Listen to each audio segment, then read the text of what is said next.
Assalamualaikum warahmatullahi wabarakatuh teman-teman. Perkenalkan, nama saya Yoga Ramadhani Putra Amida, NPM 17640180. Saya merupakan salah satu mahasiswa di Fakultas Teknik, Prodi Teknik Sipil, Universitas Islam Muhammad Arsyad Al-Banjari, Banjarmasin. Oke, di kesempatan kali ini saya akan menjelaskan tentang pengairan pasang surut. Pengairan pasang surut rawa, mulai dari pengertian rawa, ciri-ciri rawa, macam jenis rawa, dan manfaat rawa. Oke, langsung saja. Ciao.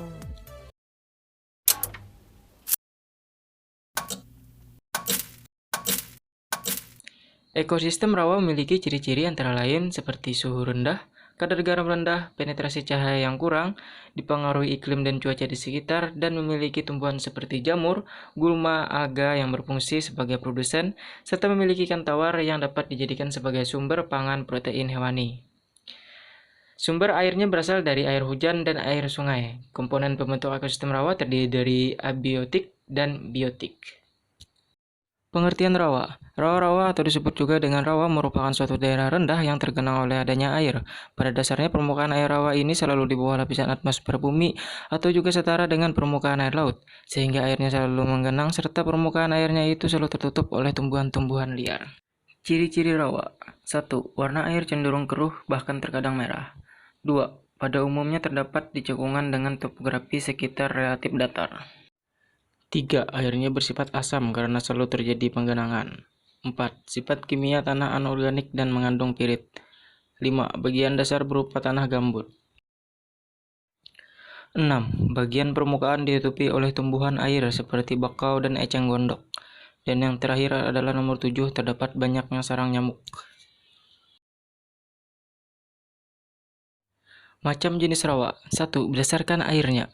Dari segi kehidupan air, rawa-rawa dibedakan menjadi 3 macam. Yang pertama yaitu rawa air tawar. Rawa memang terkenal karena memiliki air jenis tawar. Rawa air tawar ini adalah rawa yang artinya tawar dan artinya tidak mengalami yang namanya pergerakan. Rawa yang airnya tawar ini biasanya terdapat di area hutan-hutan dengan lokasinya dekat dengan adanya aliran sungai. Air rawa jenis ini memiliki sifat asam dikarenakan banyak sisa-sisa jasad dari makhluk hidup yang membusuk. Dan yang B atau yang kedua adalah rawa air asin. Walaupun rawa lebih dikenal dengan air tawar, namun kenyataannya ada pula jenis rawa yang memiliki air yang asin. Rawa yang mempunyai air asin ini biasanya terdapat di daerah pantai. Pada jenis rawa air asin ini, airnya itu dapat mengalami pergerakan sehingga masih terjadi pergantian air. Hal tersebut terjadi disebabkan karena adanya gelombang laut pasang yang meredam sebagian atau juga mungkin seluruh kawasan rawa. Air rawa jenis ini biasanya tidak terlalu asam seperti jenis air rawa air tawar karena mengalami pergerakan atau pergantian air. Yang ketiga atau yang C adalah rawa air payau. Rawa air payau ini merupakan sungai air yang bercampur dari air tawar serta juga air asin. Rawa yang seperti air payau ini biasanya berada di dekat muara sungai serta air rawa ini juga dapat mengalami pergerakan, sehingga airnya pun juga dapat mengalami pergantian, sama seperti halnya dengan air rawa air asin. Nah, jika yang pertama tadi berdasarkan jenis airnya dan yang kedua ini adalah berdasarkan lokasi terjadinya. Yang pertama adalah rawa pantai. Merupakan rawa yang terdapat di sekitaran pantai. Rawa ini selalu dipengaruhi oleh hal pasang surut air laut. Proses terjadinya juga karena bagian-bagian rendah di pinggir laut itu selalu digenangi air laut. Tanaman yang dapat tumbuh ialah seperti pohon bakau. Yang B atau yang kedua adalah rawa payau. Merupakan suatu rawa yang terdapat di muara sungai serta juga dipengaruhi oleh adanya pasang surut air laut.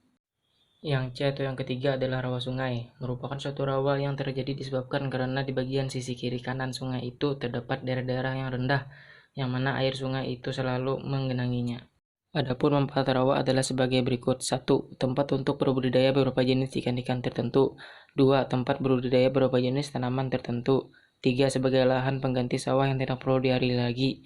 4. Sebagai tempat untuk berkembangnya berbagai keanekaragaman hayati. 5. Sebagai pengurang polusi serta juga pencemaran udara.